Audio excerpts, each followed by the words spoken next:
Ben, j'ai pas pris la pièce tout de suite. J'ai regardé pendant 3-4 minutes de temps.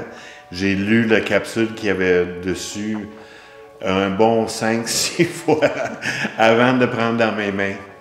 Puis un coup qu'il était dans mes mains, je voyais mieux l'art. Je voyais la pièce, puis les profondeurs, puis les couleurs qui me plaisaient beaucoup, puis la façon qui était cadrée. Puis là, il y a une madame qui m'a approché, madame Matt qui m'a approché, puis elle m'a expliqué un peu la situation pour me mettre à l'aise, parce que je n'étais pas à l'aise, pas en tout, de partir avec la pièce. Évidemment, le projet, quand on m'en a parlé, oui, l'acte de donner, de partager, c'est sûr que ça m'interpelle et j'étais heureuse de participer. Mais j'avoue que quand j'ai vu mon œuvre située dans l'herbe, elle était bien emballée, on en a pris soin, donc c'était pas ça le souci, mais je me suis dit, qu'est-ce que je fais? Parce que, en fait, comme artiste, la valeur de mon œuvre, et là je parle de toute mon œuvre, c'est quelque chose que je bâtis depuis une trentaine d'années. Et là, ça m'a donné un peu un choc de me dire, mais est-ce que je suis pas en train d'envoyer un message finalement qui dévalorise mon travail? Et je suis tout à fait pour le partage, je donne des œuvres pour des levées de fonds, par exemple, etc. Donc, je ne suis pas étrangère à la chose. Mais là, j'ai questionné, est-ce que c'est une bonne idée? Est-ce que j'envoie pas un message que mon œuvre, finalement, on peut la donner pour rien ou elle perd de sa valeur comme ça? Donc ça m'a remué, j'avoue. J'ai été un petit peu interpellée. Tu l'as vu pendant l'intervention, en fait. Mais je suis très heureuse d'avoir rencontré M. Molker. Je suis heureuse que mon travail lui plaise à lui et à sa fille. Et puis finalement, je suis heureuse du lien que ça crée. C'était très surprenant. J'étais très étonnée et ça m'a vraiment amené beaucoup de bonheur. Moi, j'ai pas eu that makes me so happy. J'étais pas méfiante. Comme on a parlé plus tôt qu'il y avait peut-être des gens qui avaient fait comme est-ce que je suis en train de me faire filmer pour exactement. Surprise. Non, moi pas du tout. J'ai fait quand je suis arrivée, il y avait une dame qui était assise à une table à pique-nique. Puis ce qui faisait qu'on pouvait comprendre que c'était un cadeau, c'était la grosse boucle. Il y avait une grosse boucle. Puis là, j'ai fait une chance que quelqu'un a pensé à mettre un grand boucle. C'était très important, effectivement. Oui. Et là, la personne, j'ai dit, un cadeau, c'était qui? Qu'est-ce qu'on fait? Et là, la personne qui était assise à la table m'a dit, il y a des cadeaux, c'est des cadeaux. Et là, c'est comme ça a réveillé mon cœur d'enfant. Pâques en octobre. Christmas. Je prends ma marche autour du vieux presbytère à tous les jours quand il fait beau, parce qu'il y a 6 bancs où une vieille dame comme moi peut s'asseoir. Alors, je vois que par terre, appuyé contre des arbres, il semble y avoir des tableaux.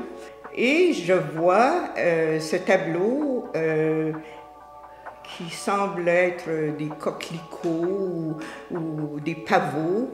Et madame me dit, c'est une photo de Philippe Quesnel. Oh non, pas Philippe Quesnel. Je connais Philippe Quesnel depuis 1995.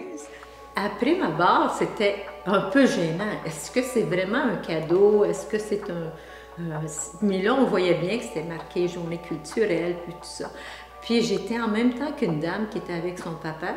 Alors à ce moment-là, on a dit, on se prend-tu un cadeau? Tu sais, à deux, on s'est encouragés à le prendre. Parce que j'ai parlé avec d'autres amis après, ils ont fait le tour, mais ils n'osaient pas.